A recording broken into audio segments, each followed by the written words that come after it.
Production equipments, doctor, nurse. আমাদের রাজ্যে প্রায় 22 থেকে 25 জনের মতো ডাক্তারবাবু আক্রান্ত হয়েছে। ভারতবর্ষে 200-র উপর ডাক্তারবাবু বেঘুরে মারা গেছে। একটি প্রতিনিধি দল রাজ্যের মাননীয় মুখ্যমন্ত্রীর সাথে সাক্ষাৎকারে গিয়েছিল। কালকে আমাদের হুইপ তপন চক্রবর্তী মুখ্যমন্ত্রীর সাথে যোগাযোগ করেন সন্ধ্যার পর। তিনি সময় নির্ধারণ করেন আজকে 12টায় তার রেসিডেন্সিয়াল যে কোয়ার্টার সেখানে আমরা যাই। তাতে বাদল চৌধুরী ছিলেন, তপন চক্রবর্তী ছিলেন, শহীদ চৌধুরী ছিলেন, রতন ভৌমিক ছিলেন, প্রভাত চৌধুরী ছিলেন।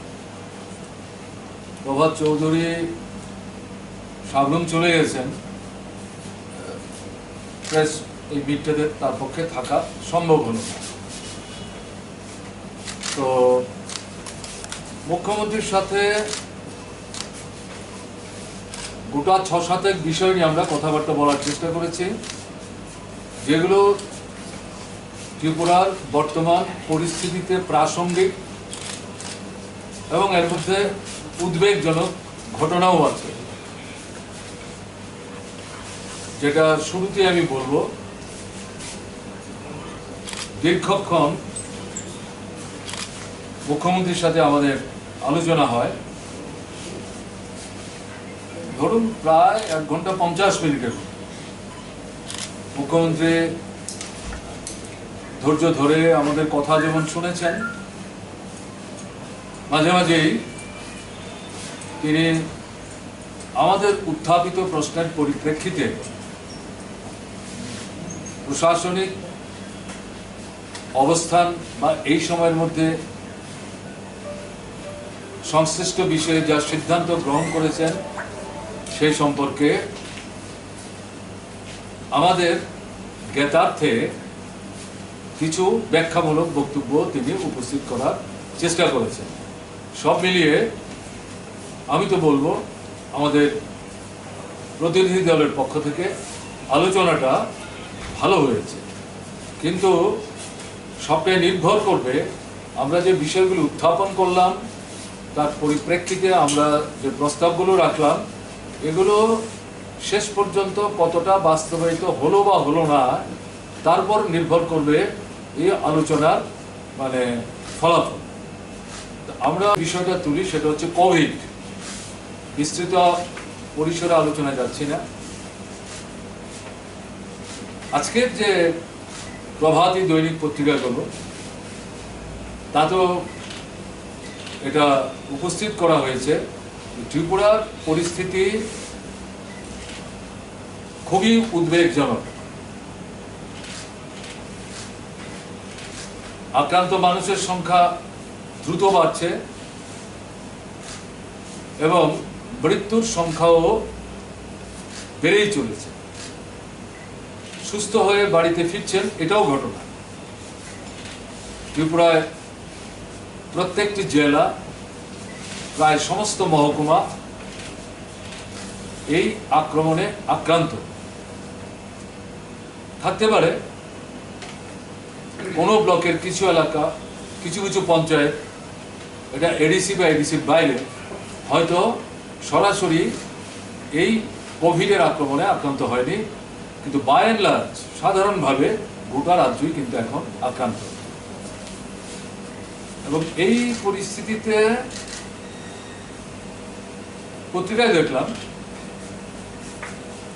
ডাক্তার মহল থেকে, চিকিৎসক মহল থেকে এই ত্রিপুরায় যেটা চলছে এটাকে তারা গোষ্ঠী সংক্রমণ বলে বলতে শুরু করেছে। ভারতবর্ষের পরিস্থিতি থেকে ত্রিপুরার পরিস্থিতিটাকে আলাদা করে দেখার সুযোগ নাই, কারণ এই সময়ের মধ্যে ভারতবর্ষ অত্যন্ত দ্রুততার সাথে আক্রমণ বাড়ছে, পজিটিভ রোগীর সংখ্যা বাড়ছে, মৃত্যুর সংখ্যা বাড়ছে।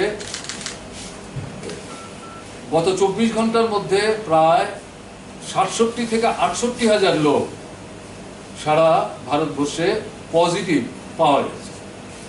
আমাদের রাজ্যে 500-র উপর পজিটিভ পাওয়া গেছে।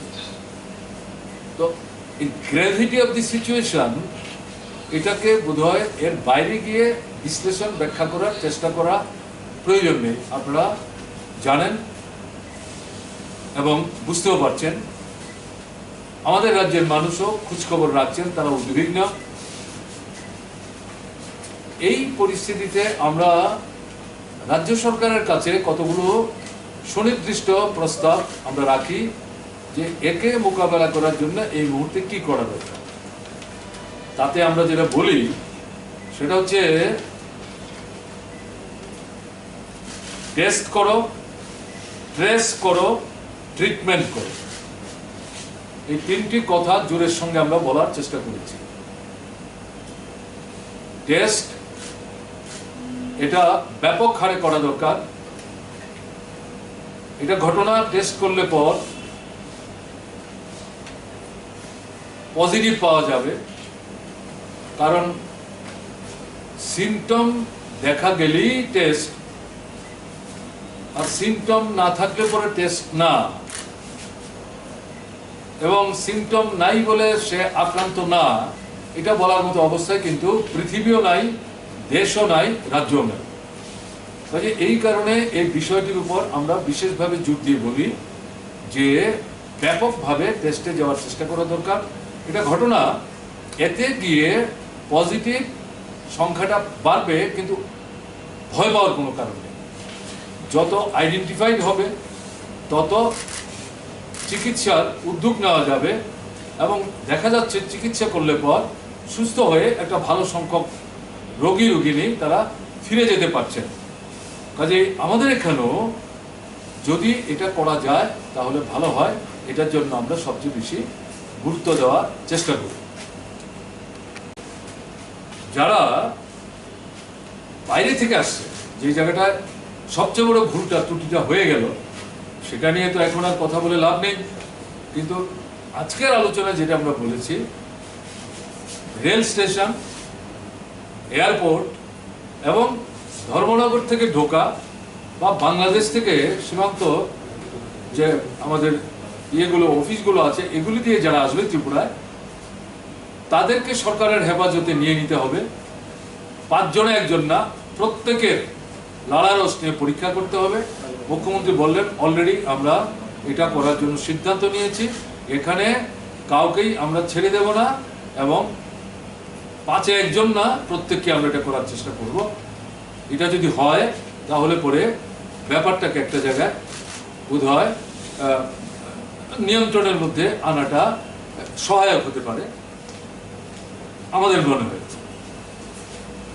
আমরা এরপরে যেটা বলেছি, হাসপাতাল, কোভিড হাসপাতাল বলে যেগুলো ডিক্লেয়ার করা হয়েছে, জেলা হাসপাতাল, মহকুমা হাসপাতাল এবং পিএসসি, আমরা বললাম এগুলো দিনে একাধিকবার পরিষ্কার পরিচ্ছন্ন করার ব্যবস্থা করা দরকার, স্যানিটাইজেশনের ব্যবস্থা করা দরকার।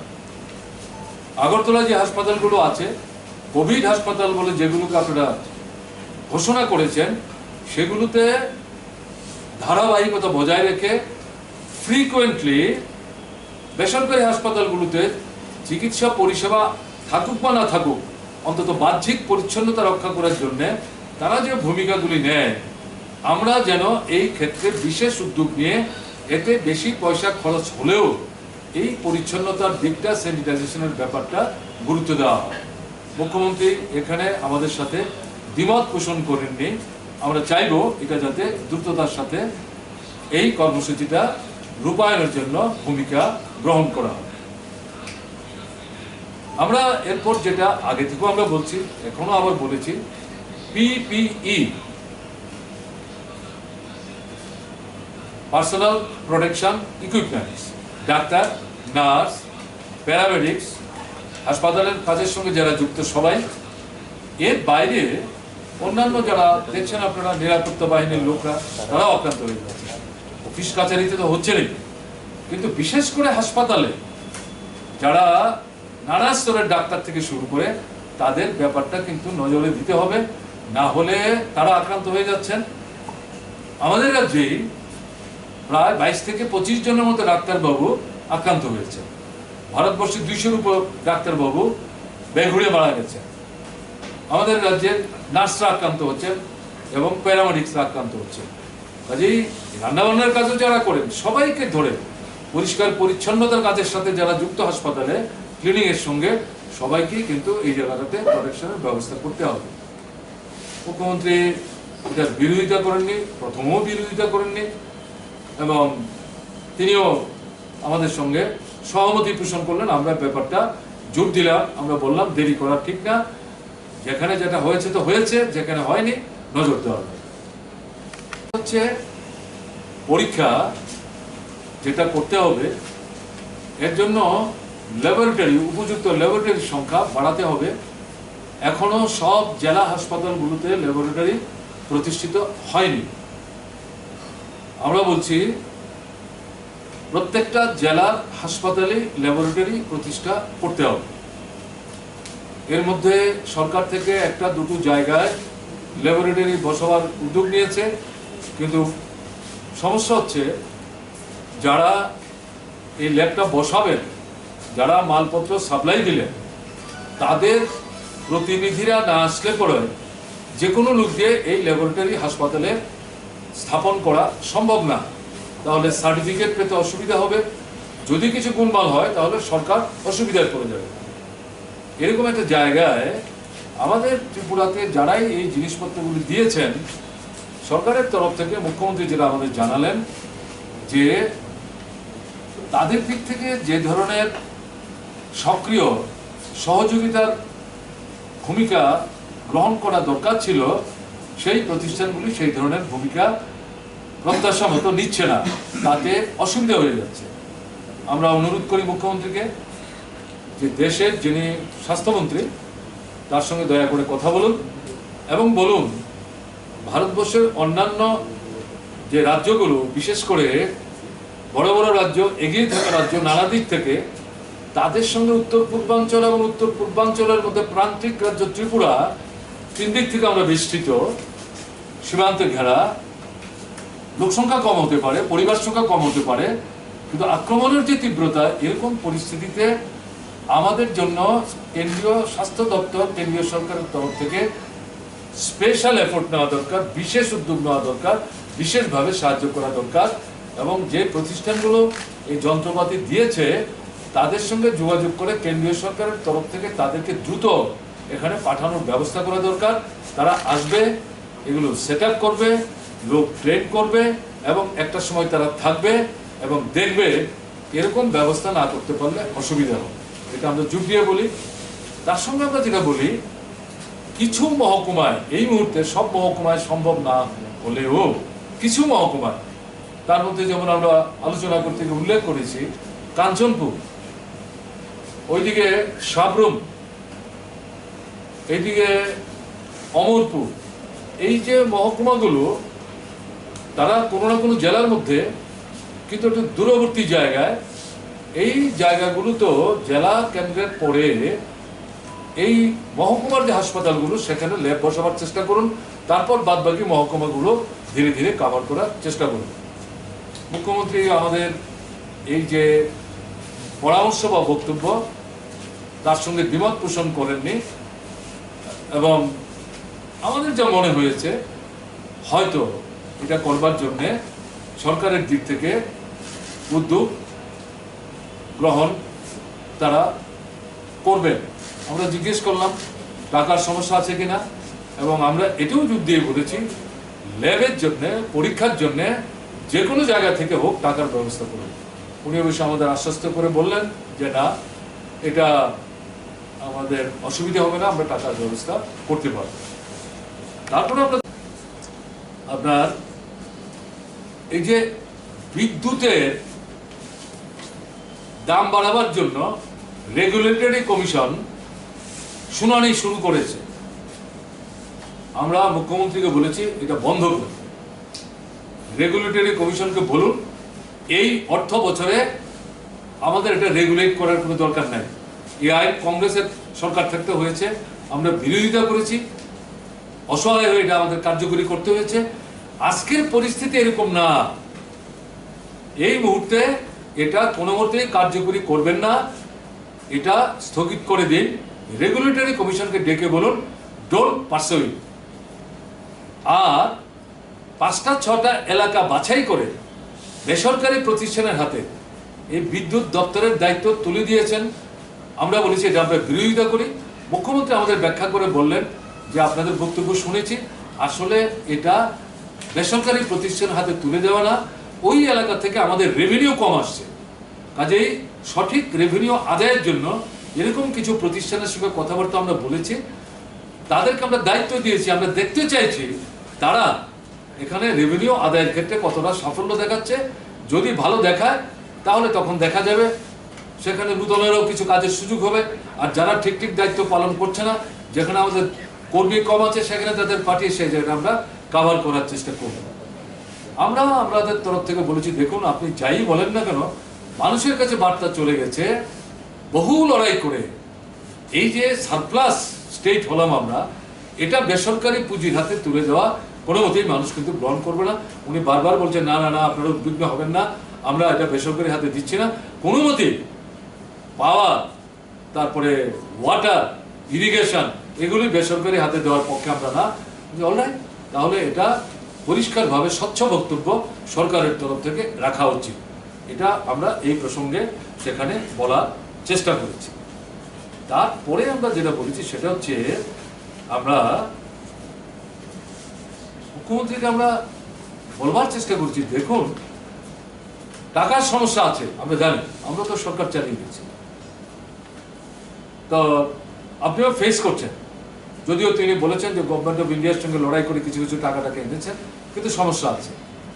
আমরা এখানে বললাম যে দেখুন এই সময়ের মধ্যে আপনার তো কতগুলি জায়গা সরকারের বাজেটের মধ্যেই চিহ্নিত করতে পারেন যেখানে এই টাকাটা আপনি কাজে লাগাতে পারেন। প্রথমত এমএলএ এলাকার ডেভেলপমেন্টের জন্য 50 লক্ষ করে যেই টাকা বৎসরে দেওয়ার কথা, 60 জন এমএলএ, 30 কোটি টাকা, এটা বন্ধ করে দিয়েছেন আপনারা। আমরা বিরোধিতা করিনি, তাহলে এখানে এই টাকা আপনার হাতে আসছে, এটা বাজেটের। আমরা কিন্তু এই বাজেট পাস করে এসেছি।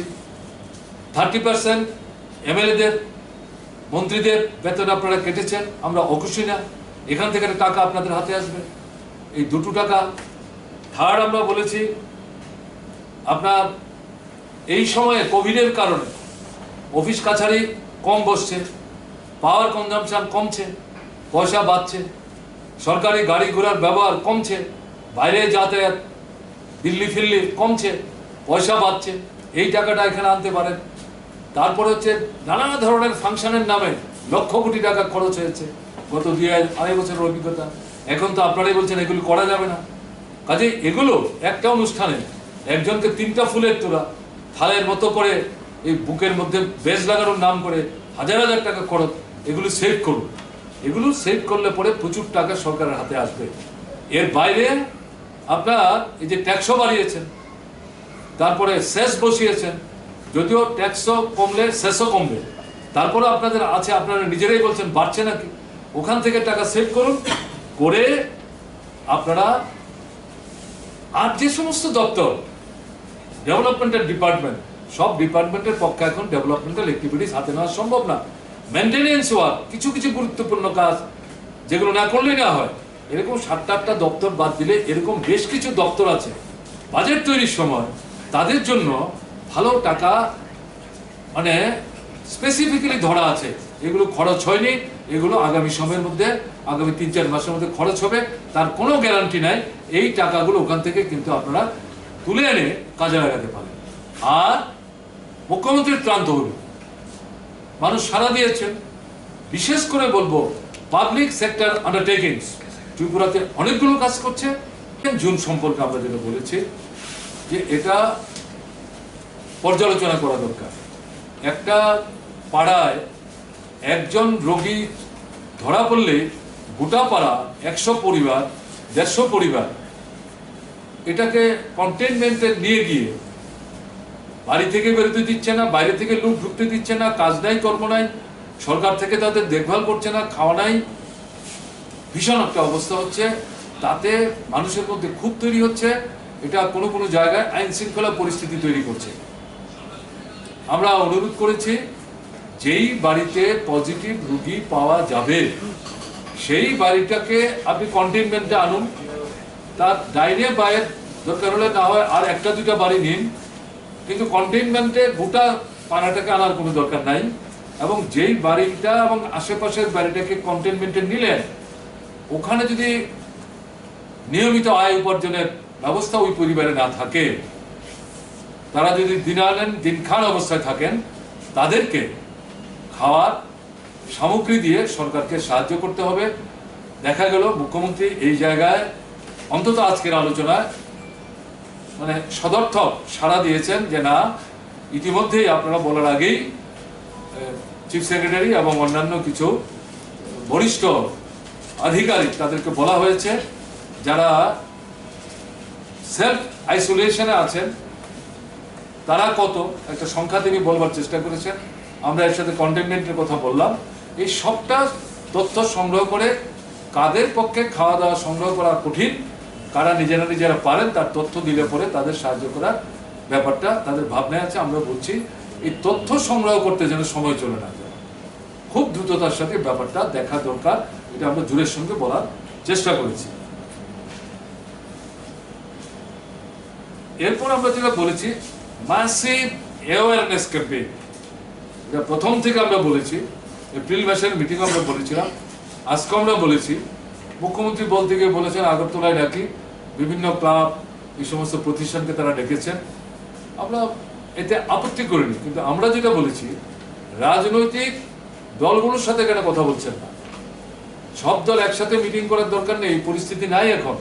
আগরতলার অবস্থা খুব উদ্বেগজনক, এটা তো মানে ভীষণভাবে সংখ্যাটা বাড়ছে গত 2-3 দিনের মধ্যে, ফলে সব দল একসাথে ডাকার দরকার নেই, প্রত্যেক দলের অন্তত 2 জন প্রতিনিধি ডাকুন, এবং বিশেষ করে যাদের সংগঠন আছে, লোকজন আছে, এরা মানুষ বের করতে পারেন, তাদের সহযোগিতা চান। আপনি তো শুধু সরকার একা চেষ্টা করলে পারবেন না, বা আপনার শাসক দল আপনাদের দলই শুধু ভূমিকা নেবেন, এটার মধ্য দিয়ে সব করে ফেলবেন যদি ভাবেন, ভুল করবেন। সব দলকে যুক্ত করুন। আমি বললাম যে আমাদের পার্টি আমরা নিজেরা উদ্যোগ নিয়ে আজ থেকে 3 মাস আগে কি করা উচিত কি করা উচিত না, এই কোভিডের আক্রমণ থেকে নিজেকে রক্ষা করার জন্য আমরা ছাপিয়ে কয়েক লক্ষ লিফলেট আমরা দিয়েছি, কিছু জায়গায় পোস্টার আমরা করেছি, আর কোনো দল কিন্তু করেনি। তো এই জায়গায় আমরা অনুরোধ করেছি সরকার থেকে লিফলেট করুন, বড়সড় লিফলেট দরকার নেই, পোস্টার করুন, আপনাদের দলকেও কাজে লাগান, বিভিন্ন রাজনৈতিক দল তাদেরকে ডাকুন, একসাথে না 1-2 জন করে দিনের মধ্যে 5টা-7টা দলকে মিটিং করে আগামী 2 দিনের মধ্যে মিটিং শেষ করে ফেলতে পারেন।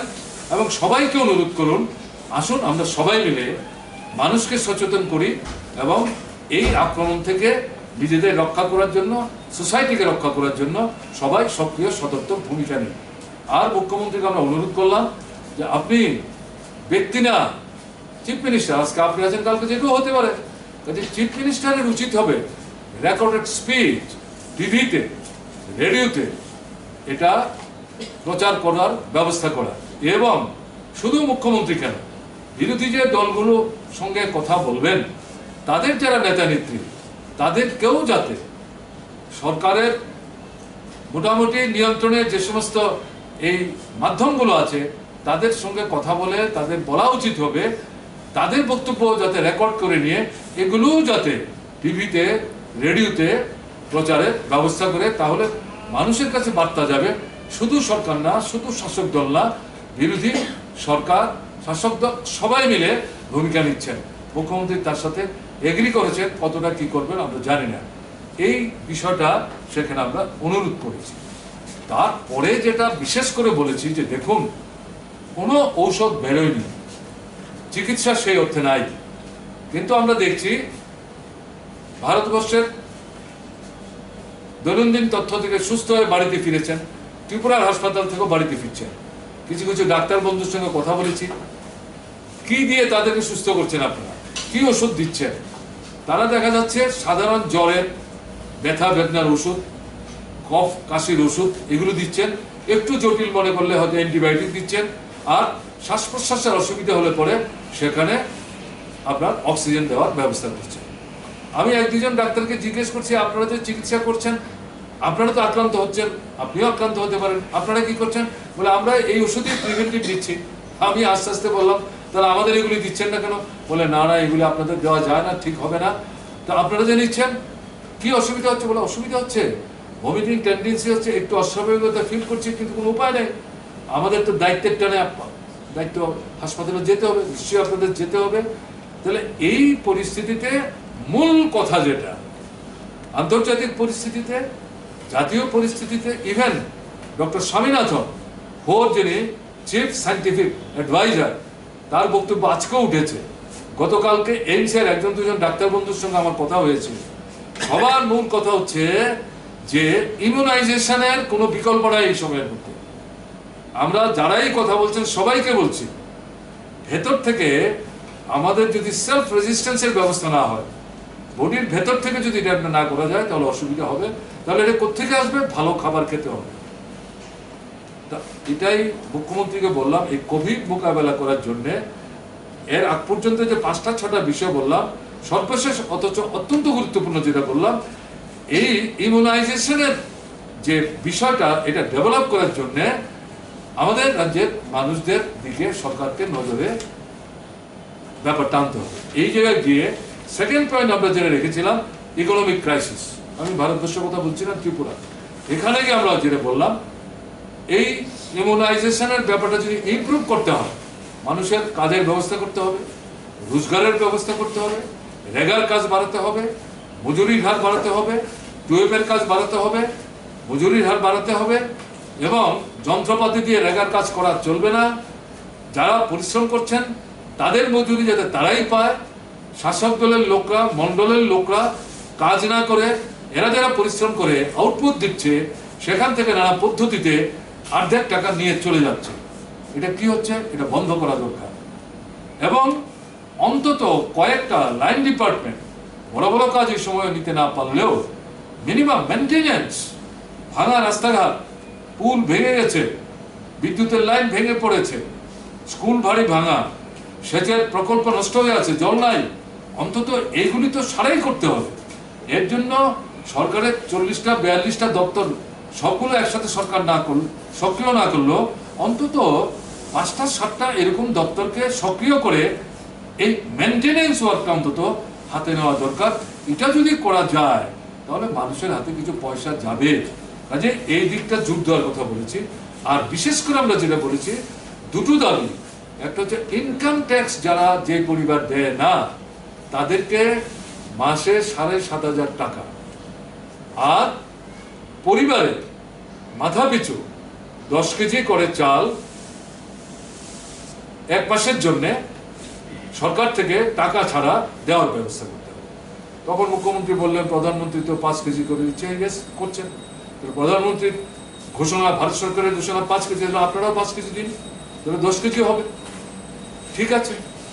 আর 7,500 টাকা, এটা যদি করা যায়, এরা বাজারে আসবে, গাড়ি ঘোড়া চলবে, দোকানপাটে বিক্রি হবে, অর্থনীতি চাঙ্গা হবে, এবং ইমিউনিটির প্রবলেমটা অনেকটা অ্যাড্রেস করা সম্ভব হবে। পরিস্থিতিটার মধ্যে একটা পরিবর্তন আসবে, মানুষ বুঝবে সরকারটা আমাদের পাশে আছে, জনগণ আমাদের পাশে আছে, আত্মবিশ্বাস তারা ফিরে পাবেন, যে হতাশা তৈরি হয়েছে, ভয় তৈরি হচ্ছে, এখান থেকে বেরিয়ে আসতে সাহায্য করবে। এই বিষয়গুলি আমরা সেখানে তুলে ধরবার চেষ্টা করি। সঙ্গে সঙ্গে আমার কাছে ইতিমধ্যে কিছু চিঠিপত্র এসছে, ব্যাংক বা কোনো কোনো সরকারি দপ্তর থেকে ঋণ দিয়েছে অথবা ব্যাংক থেকে ঋণ নিয়েছে, এগুলো পরিশোধের চাপ আসছে, সুদের টাকার জন্য চাপ আসছে। আমরা দাবি করেছি ব্যাংকারদের নিয়ে মিটিং ডাকুন মুখ্যমন্ত্রী, এবং 2020-21 অর্থ বছর অর্থাৎ 2021-এর 31 মার্চ পর্যন্ত এই গরিব মানুষ যারা, বড় লোকদের কথা বলছি না, তারা যদি ব্যাংক থেকে ঋণ নিয়ে থাকে, এই ঋণ পরিশোধের জন্য চাপ দেওয়া যাবে না, সুদ আদায় করা যাবে না। আমি আজকেই পত্রিকায় পড়লাম, সুপ্রিম কোর্টে একটা মামলা হয়েছে, ঋণ আদায় বন্ধ রাখছে কিন্তু সুদ ডাবল করে দিচ্ছে। সিরিয়াস ঘটনা। সুপ্রিম কোর্ট এটা ক্রিটিসাইজ করেছে এবং সরকারকে বলেছে তোমরা কেন ব্যাংকে এই জায়গাতে বলছো না, ঋণ পরিশোধ করার কথা বললেই তোমরা বলছো এটা ব্যাংকের ব্যাপার, অথচ তোমরা সিদ্ধান্ত নিলে পর তোমরা তো ব্যাংক থেকে নানা সময় নানাভাবে টাকা পয়সা নিতে পারছো, সাধারণ মানুষের ব্যাপারে কোনো তোমরা সিদ্ধান্ত নিতে পারছো না। এই ঋণ আদায় ডাবল সেখানে সুদ বসানো, সরকারকে অবিলম্বে এই সম্পর্কে পদক্ষেপ নিতে হবে। এটা রেফার করে রাজ্যের মুখ্যমন্ত্রীকে আমাদের প্রতিনিধি দলের পক্ষ থেকে অনুরোধ করেছি অবিলম্বে মিটিং করে তাদেরকে মিটিং থেকে সিদ্ধান্ত জানাতে হবে, সাধারণ মানুষকে জানাবার ব্যবস্থা করুন। সরকারেরও ঋণ আদায় এখন স্থগিত রাখুন এবং যদি সেখানে সুদদের ব্যাপার থাকে এগুলি বন্ধ রাখতে হবে। মুখ্যমন্ত্রী এটা বিরোধিতা করেছেন, ঘটনা তা না, এবং তিনিও প্রায় আমাদের সঙ্গে সহমত বা সম্মতি ব্যক্ত করেছেন।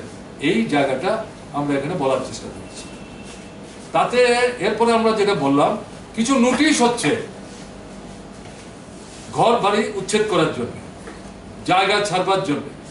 আমাদের সরকারের সময় যারা গৃহহীন, ভূমিহীন, গৃহ ভূমি দুটাই নাই এরকম পরিবার চিহ্নিত করে সরকারের খাসের জায়গা বের করে আরবান এরিয়াতে একরকম, সেমি আরবানে একরকম, রুরাল এরিয়াতে একরকম পরিবার ভিত্তিক এগুলি দেওয়ার কাজ শুরু হয়েছিল। সবাইকে আমরা দিয়ে যেতে পেরেছি ঘটনা তা না, অনেককেই দেওয়া গেছে, কাগজপত্র দেওয়া গেছে, ঘরবাড়িও করে দেওয়া হয়েছে ক্যান্ডিডেট প্রকল্প রাজ্য সরকার টাকা দিয়ে। যাদেরটা হয়নি তাদের হয়তো জায়গা দেওয়া হয়েছে, পর্চার কাগজ হয়তো তুলে দেওয়া যায়নি, তার ঘরের ব্যাপারটা হয়তো ফাইনাল করা যায়নি। এরকম জায়গাগুলিতে পলিটিক্যাল ইন্টারভেনশনে প্রশাসনের তরফ থেকে সংশ্লিষ্ট দপ্তর নোটিশ জারি করছে, এরকম চিঠি আমাদের কাছে আসছে। আমরা যাবো কোথায়? আমাদের উচ্ছেদ করার জন্য ভয় দেখাচ্ছে। মুখ্যমন্ত্রীকে বললাম এটা কি হচ্ছে, এটা বন্ধ করুন, আপনার রেভিনিউ ডিপার্টমেন্টকে বলুন, ডিএমদের মাধ্যমে এটা জানান দিন, এবং আপনার তরফ থেকে বলা দরকার যে না, কোনো উচ্ছেদ, ঘর ভাঙা এগুলো বন্ধ। উনি বরং বললেন আমরা 2 বছর সময়ের মধ্যে যাদেরটা আপনারা করে দিতে পারলেন না বা আরও নতুন হয়তো কিছু যুক্ত হবে, আগামী 2 বছরের মধ্যে আমরা এটা চূড়ান্ত করব। আমরা সঙ্গে সঙ্গে এটা টেক আপ করে মুখ্যমন্ত্রীকে আমরা বলেছি ভেরি গুড, 2 বছর সময় ভালো, কিন্তু এখন যাতে উচ্ছেদ বন্ধ হয়, এই কাগজপত্র নিয়ে টানা হাচ্ছা যাতে না করে, পলিটিক্যাল কোনো প্রেশার যাতে কেউ সেখানে করতে না পারে, এটা বলা দরকার আপনার দিক থেকে, আপনাকে দেখতে হবে। এই কথা ওনাকে আমরা বলেছি। পাট্টা দেওয়ার কাজ যাতে দ্রুত করে সেটা আমরা বলেছি এই মুহূর্তে হয়তো পাট্টা দেওয়ার কাজ হাতে নেওয়া একটু সমস্যা আছে, কোভিড নিয়ে সবাই ব্যস্ত, এটা একটু একটু একটু যদি আমরা নিয়ন্ত্রণে আনতে পারি তারপরে পাট্টা দেওয়ার কাজটা শুরু করা সেখানে দরকার। এই বিষয়গুলো সেখানে আমরা উল্লেখ করার চেষ্টা করি। তারপরে আমরা যেটা বলেছি সেটা হচ্ছে 10,323। এখন 10,323 নাই, আমি একটু চা খেলে আপত্তি নাই তো? তাতে 8,882। মাঝখানে আমরা দেখলাম আমাদের শিক্ষা দপ্তরের মন্ত্রী মহোদয় বললেন যে সরকার নাকি প্রায় 11 থেকে 12,000 পদ বের করেছে, তাতে 3য় শ্রেণী এবং 4র্থ শ্রেণী, তাতে একটা অংশ মামলা করলেন। আমরা শিক্ষক, আমরা তো অন্য জায়গায় আমরা কেন যাব? তাহলে এটা আমরা ডিগ্রেডেড হয়ে যাব। আমরা শিক্ষক ছিলাম, শিক্ষক আছি, শিক্ষকই থাকতে চাই।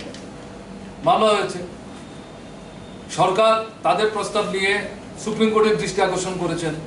সুপ্রিম কোর্ট সরকারের কাছে এফিডেভিট চেয়ে তার বক্তব্য জানার চেষ্টা করেছে। গত 5ই আগস্ট সুপ্রিম কোর্ট রায় দিয়েছে। আমাদের শিক্ষামন্ত্রী বারবারই বলার চেষ্টা করেছেন সুপ্রিম কোর্ট যা রায় দেবে সঙ্গে সঙ্গে আমরা দেরি করব না, এটা কার্যকরী করব। সুপ্রিম কোর্টের রায়ের আগে আমরা কিছু করতে পারবো, ঠিক আছে? যেদিন সুপ্রিম কোর্ট রায় দিল, এখানে আছেন একজন সাংবাদিক বন্ধু, দুপুরের পর কেউ কেউ আমাকে ফোন করে বলছেন আপনার কাছ থেকে মন্তব্য চাই। কিসের মন্তব্য? সুপ্রিম কোর্ট তো রায় দিয়েছে, কি করেছে তারাই নিজেরাই বলতে শুরু করলেন। আমি বললাম রায়ের কাগজ হাতে না আসা পর্যন্ত আমার পক্ষে কিছু বলা সম্ভব না, আর বললেই প্রত্যেকদিন আপনাদের কাছে মন্তব্য, রিয়াকশন, এটাও বোধহয় ঠিক না। কাজেই মানে প্রচার পাওয়ার দুর্বলতায় ভোগাটা ঠিক না, একটু ধৈর্য ধরতে হবে। যাই হোক, আমাদের হাতে 24 ঘন্টার ব্যবধানে রায়টা আসলো, এটা আমরা পরীক্ষা করে দেখেছি। এটা খুব বড় রায়, ঘটনা তা না। তাতে যারা সরকারের কাছে মামলা করেছিল বেসরকারি ভাবে, এগুলি সমস্ত বাতিল করে দিয়েছে পিটিশন। রাজ্য সরকার যে চাকরিগুলির কথা যেটা বলেছেন এগুলো শুনবার চেষ্টা করেছেন, এবং সেখানে রায়ের 18 নম্বর যে প্যারাগ্রাফ তাতে স্পেসিফিক্যালি বলেছে যে এই যে 10,323 যাদের চাকরি গেল, তারা শিক্ষকের চাকরি পেতে গেলে আইন অনুযায়ী তাদের যে যোগ্যতা, এই যোগ্যতা যদি অর্জন করতে সক্ষম হন 2023-এর 31শে মার্চের মধ্যে, তারা এদেরকে সিলেকশন করার জন্য যে সমস্ত পদ্ধতি, এই সিলেকশন বোর্ডের সামনে তারা এপিয়ার করবেন। এর জন্য যদি বয়স ছাড় দিতে হয়, তারা বয়সের ছাড় পাবে। সুপ্রিম কোর্ট এটা পরিষ্কার ভাষায় বলে দিয়েছে। এটা ফেস করে তারা যদি শিক্ষকের চাকরি পান, খুব ভালো। যদি না পান, অন্য যে চাকরি এগুলো থেকে গেলে বা পেলে আপত্তির কোনো কারণে এগুলোকে ডিগ্রেডেশন, এই ভাবনাটা থাকা ঠিক না, এই ধরনের চিন্তা করা ঠিক না। এটাতে অসম্মানিত বোধ করার কোনো কারণ নেই। মুখ্যমন্ত্রীকে বললাম, মুখ্যমন্ত্রী বললেন যে আমিও পড়েছি। নাও ইট ইজ ক্লিয়ার। বাদলবাবু বললেন এখন তো আপনাকে সুযোগ করে দিল। আমরা বললাম, তো শিক্ষামন্ত্রী দেখলাম হঠাৎ করে বললাম যে তিনি নাকি কনফিউজ। কি কারণে কনফিউজ আমরা বুঝতে পারলাম না। মুখ্যমন্ত্রী কিন্তু বলেননি তিনি কনফিউজ। তা আমি অবশ্য হাসতে হাসতে বললাম, আপনি গোটা জিনিসটাই তো শিক্ষামন্ত্রীর উপর ছেড়ে দিয়ে নিজে একটু দূরে থাকছিলেন, কিন্তু এখন কিন্তু বল আপনার কোর্টে শিক্ষামন্ত্রী দিয়ে দিয়েছেন। মাঝখানে আপনি সেলফ কোয়ারেন্টাইনে গেছেন, অফিসে যাচ্ছেন না। শিক্ষামন্ত্রী প্রেস মিট করতে গিয়ে বলেছেন মুখ্যমন্ত্রী সেলফ কোয়ারেন্টাইন থেকে বেরিয়ে যখন অফিসে যেতে আরম্ভ করবেন, ওনার সঙ্গে পরামর্শ করে এই সম্পর্কে আমাদের অস্পষ্টতা দূর করে আমাদের বক্তব্য জানাবেন। মুখ্যমন্ত্রীকে আজকে আমরা অনুরোধ করেছি, আর কত অপেক্ষা করবে, টেক এ ফাইনাল ডিসিশন। এবং ওখানে আমরা আবার দাবি করেছি, আমরা যে সরকারে থাকতে শিক্ষা দপ্তরে 12,000 অশিক্ষক পদ তৈরি করেছিল, সোশ্যাল এডুকেশন, সোশ্যাল ওয়েলফেয়ারে 1,000 পদ তৈরি করেছিলাম, রিক্রুটমেন্ট রুলস তৈরি করেছিলাম, ইন্টারভিউ হয়েছিল। কেন এগুলো বাতিল করে? এগুলোর উপর স্থগিতাদেশ উঠে গেছে। ইউ রিভাইভ ইট। যারা ইন্টারভিউ দিতে তাদের মধ্যে যাদেরকে ফিট পাওয়া যাবে, সবাই এই 10,323 নাও হতে পারেন। আপনারাই বলছেন তাদেরকে আপনারা কিছু করতে চান। আপনাদের নির্বাচনী ইশতেহারের মধ্যে বলেছেন, শ্রমিক ক্যাপশনে 8 নম্বর ধারায় উল্লেখ করেছেন মানবিক দৃষ্টিভঙ্গি নিয়ে এটা করবেন। মুখ্যমন্ত্রী মুসকে মুসকে হাসছেন আমাদের কথা শুনে। তাহলে এগুলো রিভাইভ করে তাদেরকে ওখানে চাকরিটা দেওয়ার ব্যবস্থা করুন, আর দেরি করুন। এটা কিন্তু তাদের ধৈর্যের বাইরে চলে যাচ্ছে। মুখ্যমন্ত্রী এই সম্পর্কে কিছুই বলেননি। আমরা বলেছি আমরা অপেক্ষা করে থাকবো আপনার কাছ থেকে বক্তব্য শোনার জন্য, কারণ আপনি মুখ্যমন্ত্রী, এটা আমরা বলেছি। তারপরে নিয়ে এই যে আমরা 7,500 কথা বলছি টাকা, এই যে 10 কেজি চালের কথা বলছি, এরকম যে টাকা পয়সার কথা, হাসপাতালের পরিষ্কার পরিচ্ছন্নতার জন্য, ল্যাবের জন্য, এগুলি জরুরি দরকার। কন্টেনমেন্ট জোন, সেলফ আইসোলেশনে যারা গেছেন, রোজগার নাই, এদের সাহায্য করার টাকা কিন্তু এখান থেকে আসবে। আর্লি স্টেজে গেলে রিভাইজ এস্টিমেট যখন হবে, এটা নিয়ম আছে, আমরা পুরো সহযোগিতা করব। সরকারের অসুবিধা হওয়ার কোনো কারণ নাই। বিধানসভায় বলেছি, বাইরে বলেছি, আজকেও বলেছি, এটা আমরা সেখানে বলে এসেছি। কারণ শুধু বললাম টাকা কোত্থেকে আসবে এরকম কিন্তু না। এবং তারপরে বলেছি গভর্নমেন্ট অফ ইন্ডিয়াকে চাপ দিন, ভারতবর্ষের অন্য রাজ্যের সঙ্গে ত্রিপুরাকে যুক্ত করবেন না। যদি আমাদের কোনো ভূমিকা নেওয়ার থাকে বলবেন, আমরা ভূমিকা নেব, এতটুকু বলেছি। তারপরে দুটো বিষয়ে দৃষ্টি আকর্ষণ করেছি। সন্ত্রাস বন্ধ করবেন কিনা, মুখ্যমন্ত্রীকে বলেছি। আর কত, 2.5 বছর হয়ে গেছে। আপনি দয়া করে আপনার দলের একটা ছোট্ট অংশের কর্মী এই যে কাণ্ড কারখানাগুলো করে চলেছে তাদেরকে নিরস্ত করে 26 তারিখের প্রোগ্রাম এটাকে ভিত্তি করে অন্তত 33টি জায়গায় আক্রমণ হয়েছে। আগুন, লুটতরাজ, ভাঙচুর, ফসল নষ্ট, পুকুরে বিষ ঢেলে দেওয়া, কি হচ্ছে না? দৈহিকভাবে আক্রমণ, জখম, এগুলো হচ্ছে।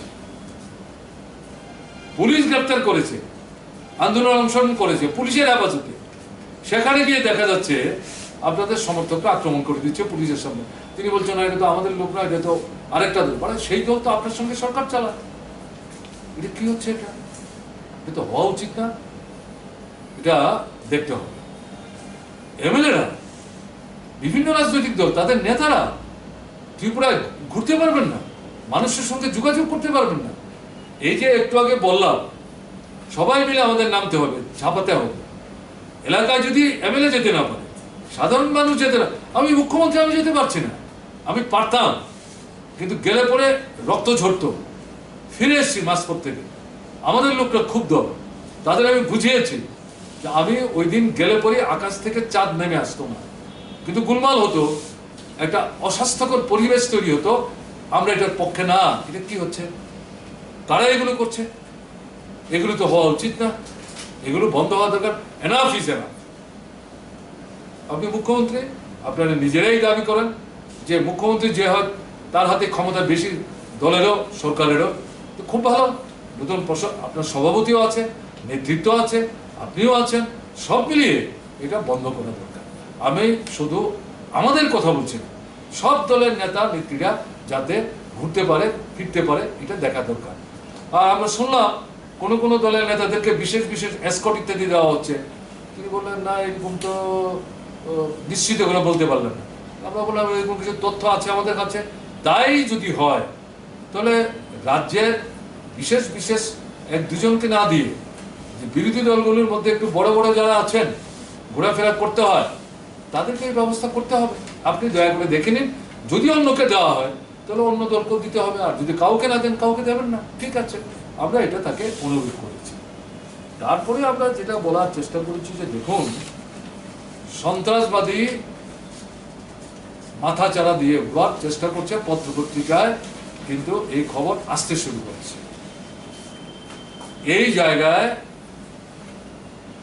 কোন কোন রাজনৈতিক দলের নেতা নেত্রীদের যুগসাজশ, এদের কারুর সাথে তৈরি হয়েছে, এরকম খবর আসছে। আপনার কাছে আমাদের আবেদন থাকবে, এই বিষয়টা শক্ত হতে মোকাবেলা করতে হবে। আমরা কিন্তু সরকারে থাকার সময় পুলিশকে ফ্রি হ্যান্ড দিয়েছিলাম, কিন্তু একটাই আমাদের কশন ছিল, ট্রিগার হ্যাপি হবে না। শান্তি প্রিয় মানুষ, তাদের সঙ্গে নিয়ে প্রকৃত সন্ত্রাসবাদী যারা, তাদেরকে বিচ্ছিন্ন করো এবং তাদের মোকাবেলা। এই বহু কষ্ট করে রাজ্যে শান্তি ফিরে এসছে।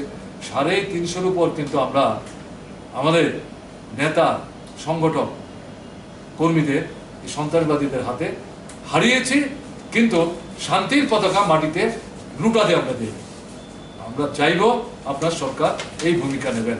মুখ্যমন্ত্রী বললেন অলরেডি পুলিশকে বলে দিয়েছি, আজকেও আমরা আলোচনা করব, এবং কোনো মতেই সন্ত্রাসবাদীদের আমরা মাথা তুলতে দেব না। এবং আমরা বললাম যে সারেন্ডার যারা করেছেন তাদের একটা অংশ কোনো কোনো রাজনৈতিক দলের সঙ্গে নিজেদের যুক্ত করে এই অস্থিরতার পরিবেশ তৈরি করার কোনো কোনো জায়গায় চেষ্টা করছে। এটাও বোধহয় কোনো মতে কাম্য না। বলছেন যে এগুলি কিছু কিছু জানি, আমরা দেখব, এগুলি যাতে না হয় আমরা নজর রাখবো, আপনাদেরও সহযোগিতা চাই। আমরা বলে এসছি পুরো দমে আমাদের তরফ থেকে সন্ত্রাসবাদ যাতে আর মাথা চাড়া দিতে না পারে আমরা সহযোগিতা করব, কিন্তু সরকার তাকে গুরুত্বপূর্ণ ভূমিকা নিতে হবে, শাসক দলকে ভূমিকা নিতে হবে, না হলে কিন্তু হবে না। এই ছিল আমাদের বক্তব্য। এবং আরেকটা বিষয় আমরা বলেছি, সেটা হচ্ছে শিক্ষা। এই যে আমরা নেইবারহুড এডুকেশন, এটা পত্রপত্রিকা দেখছেন, কোভিড আক্রান্ত হয়েছে, মাস্টার গাছে মগ ডালে, ছাত্ররা বারান্দায় গালে হাত দিয়ে তারা দেখছে যে কি হচ্ছে। তো আমরা বললাম এগুলি কি হচ্ছে, আমি অনুরোধ করলাম মুখ্যমন্ত্রীকে, দেশে কোথায় দেখবেন এই সম্পর্কে একটা লেখা বেরিয়েছে, বলে দেশে কোথায় আমি পড়ি, তো আজকে পড়ছেন কিনা জানি না, এতে তথ্যবহুল কতগুলি বিষয় উপস্থিত করে অনুরোধ করা হয়েছে এবং উনি বলছেন যে ওনার সাথে কথা হয়েছে এবং এটা সম্ভবত এটা যাতে পার্সু না করে তারা বিকল্প চিন্তা ভাবনা করছেন। এবং আমরা অনুরোধ করেছি যে আপনারা যে একটা মিটিং করেছিলেন মাঝখানে, বড় মিটিং, আপনি ছিলেন না, তাতে একটা ছোট্ট কমিটি তৈরি করে দেওয়া হয়েছে, তারা কি এরকম নেইবারহুড স্কুলিং এর কথা বলেছে? বলো না না না, এরকম কোনো ঘটনা নাই। তখন আমি আমাদের তরফ থেকে বললাম, ভারতবর্ষের বিভিন্ন রাজ্য বিভিন্ন ধরনের পদক্ষেপ নিচ্ছে, এক এক রাজ্যের এক এক রকম বৈশিষ্ট্য পরিস্থিতি, তথ্য সংগ্রহ করুন, অনুকরণ না, আমাদের রাজ্যের পরিস্থিতি আলাদা, এখানকার পরিস্থিতি বিবেচনায় রেখে বাস্তব ধর্মী পদক্ষেপ গ্রহণ করা দরকার। ছেলে মেয়ে আপনার, কিন্তু আপনার ছেলে মেয়ে আমারও ছেলে মেয়ে, আমাদেরও ছেলে মেয়ে, পরিবারের সম্পদ, দেশের সম্পদ, মাস্টারমশাই জাতীয় সম্পদ, রাষ্ট্রীয় সম্পদ, তাদেরকে নিয়ে কিন্তু যেমন তেমন সিদ্ধান্ত করা যায় না, ছেলে খেলা করার কোনো সুযোগ নেই। একটু সময় গেছে, হয়তো আর একটু সময় যাবে, ভেবে চিনতে গভীরে গিয়ে এই তাদেরকে আবার ডাকুন, কথা বলুন, তাদের পরামর্শ নিন, সুনির্দিষ্ট প্রস্তাব রেখে আলোচনা করে পদক্ষেপ গ্রহণ করা দরকার। এটাও আমরা উল্লেখ করার চেষ্টা করেছি। আমাদের মনে হয়েছে এই সময়ের মধ্যে আমরা যে বিষয়গুলো সামনে আসা দরকার সেই বিষয়গুলো মুখ্যমন্ত্রীর কাছে তুলে ধরতে পেরেছি। মুখ্যমন্ত্রী একটা জিনিস আমাদের দৃষ্টিতে এনেছেন, সেটা আমরাই বলছি, এই যে 26 তারিখ আগরতলায় যে এত বড় জমায়েত হলো, মুখ্যমন্ত্রী যদিও মানে একটু অত্যন্ত ভদ্রস্থভাবেই বলেছেন যে এত লোক হয়ে গেল, আগরতলায় এরকম ঘটনা ঘটছে, এটা তো মানে এটা না হওয়াই কাম্য ছিল।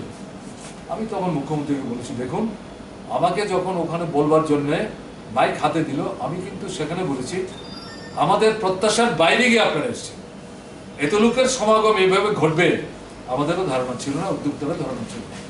কেন এটা হলো? কাজ নাই, খাদ্য নাই, অনাহার, ঘর থেকে বেরোতে পারছে না, আক্রমণ, বাড়িতে থাকতে পারছে না, রাজ্য ছাড়া হচ্ছে, ফসল নষ্ট হচ্ছে, লুটতরাজ হচ্ছে, দৈহিক নির্যাতন হচ্ছে, একটা প্রচন্ড যন্ত্রণা। তাতে গিয়ে এই প্রোগ্রামটাকে ভিত্তি করে স্বতঃস্ফূর্তভাবে এমনিই তো বলে যাচ্ছি, যা হওয়ার হবে বেরিয়ে এসছে। কাজেই আপনি যেটা বলেছেন ঠিক আছে। আমি দেখলাম যখন মুখ্যমন্ত্রী এই কথা বললাম, তিনি এটা বিরোধিতা করেননি। অলরাইট, আপনি অ্যাপিল করুন, বলছি অন্তত আগামী একটা সময় এই ধরনের বাইরের সমাবেশ এগুলো একটু স্থগিত রাখা দরকার। আমি ওনাকে বলেছি, আমাদের দলের মানে পরিষদীয় ডেলিগেশনের পক্ষ থেকে সবার সঙ্গে কথা বলুন, অ্যাপিল করুন, সবাইকে বলুন এই প্রশ্নে, সেখানে নিশ্চয়ই আমরাও ভাববো ভবিষ্যতে আমাদের এই সম্পর্কিত প্রশ্নে পদক্ষেপ গ্রহণ করা নিয়ে। এই নিয়ে বিস্তৃত পরিসরে আলোচনা হয়েছে, খোলামেলা আলোচনা হয়েছে, দীর্ঘ আলোচনা। তার জন্য মুখ্যমন্ত্রীকে আসার সময় ধন্যবাদ জানিয়েছি, সময় দেওয়ার জন্য আলোচনা শেষেও ধন্যবাদ জানিয়েছি। এখানেও আপনাদের মাধ্যমে আরেকবার তাকে আমরা ধন্যবাদ জানিয়েছি।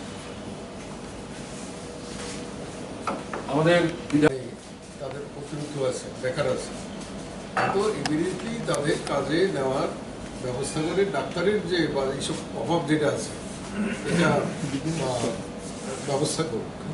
মুখ্যমন্ত্রী তাদের বলছে হ্যাঁ এটাও আমরা চিন্তা ভাবনা করবো, ডাক্তার কীভাবে যারা আছেন এখন 200-র মতো বা নার্সেস যারা আছে তাদের এরকম কাজের হিসাব টিসাব করে এগুলিকে কোভিডের মোকাবিলার ক্ষেত্রে যাতে তাদের কাজে লাগানো যায়। আর কারণ কিছু আছে, আমাদের কথা আপনাদের সামনে রাখবার জন্য সুযোগ দিয়েছেন, মানুষের কাছে নিয়ে যাচ্ছেন বা নিয়ে যাবেন, তার জন্য আপনাদের ধন্যবাদ জানিয়ে আমাদের কথা বলা এখানে